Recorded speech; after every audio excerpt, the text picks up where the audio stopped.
man lang nagsikap, pinabayaan mo ang iyong kinabukasan. Ba't ka ganyan? Di naman sila nagkulang, ibinigay ang iyong kailangan. Bakit bumagsak ka sa kalokohan? Nagpabaya ka,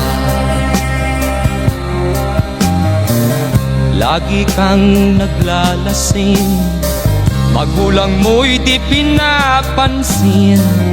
Nais lang naman nila'y sa iyong kabutihan. Magbago ka,